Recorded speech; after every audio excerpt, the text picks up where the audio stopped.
sudah ada gangguan-gangguan terhadap pencalonan Anies gitu kan. Macam-macam bentuknya.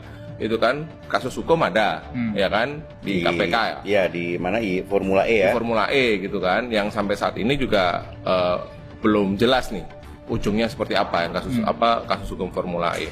Lebih daripada itu, di lapangan banyak banget gitu kan yang dihadapi oleh Anies gitu loh. Apa misalnya di lapangan gue dapat cerita dari orang dekatnya Anies. Ya, gimana itu gimana? Nah, jadi semenjak dideklarasikan Oktober 2022 itu kan Anies melakukan safari ya. Ya. Melakukan safari ke berbagai kota dan pelosok-pelosok di Jawa Tengah. Nah, ini Jawa Tengah nih menarik nih. Ya, gimana? Kandang merah, Banteng.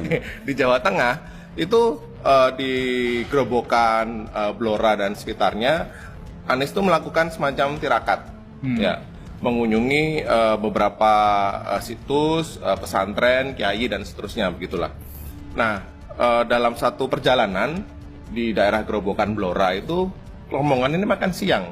Ini kapan kejadiannya? Sekitar 2023, sekitar April Mei lah. Oke. April Mei begitu. Nah, ketika mereka berhenti di makan siang di sebuah warung atau restoran itu, di rest area kan? Di warung atau restoran itu ada satu rombongan lain di meja sebelahnya Anies, gitu kan. Tapi mereka nunduk aja. Ini orang yang cerita ini orang yang ada di situ, yang gue temuin nih semua. Nunduk aja gitu kan, nunduk, diem nggak ngobrol. Terus dideketin nih, barulah mereka ngomong, ini kita dari aparat penegak hukum lah, gitu. Jaksel.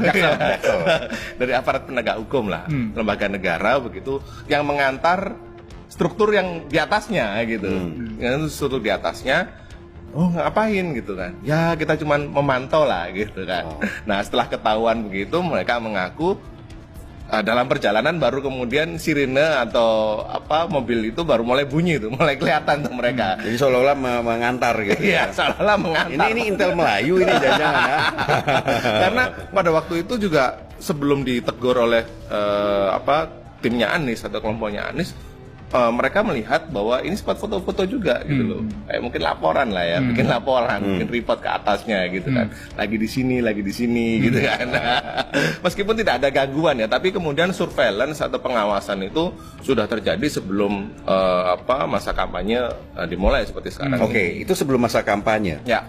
Terakhir hari Sabtu lalu ya, pekan lalu, Anies dilarang masuk ke UGM. Ya.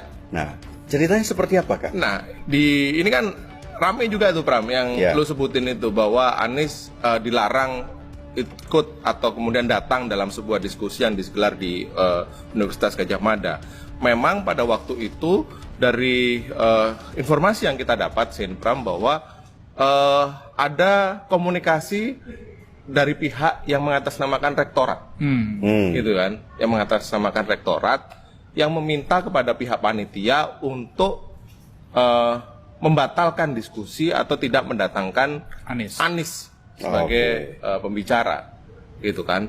Dan pada waktu itu dalam komunikasi screenshot ya, tangkapan layar yang beredar dari pihak yang mengatasnamakan rektorat UGM itu menyebut salah satu lembaga negara, aparat penegak hukum sebagai pihak yang meminta atau mengkoordinasikan lah kegiatan itu, gitu. Jadi pada akhirnya Anies Pram nggak datang. Oke, tapi gitu. Meminta apa nih penegak hukumnya ini? Itu tadi Pram, yang gue bilang tadi, tidak datang, atau kalau memang dipaksakan datang atau tetap nekat datang, itu bisa ada pembubaran.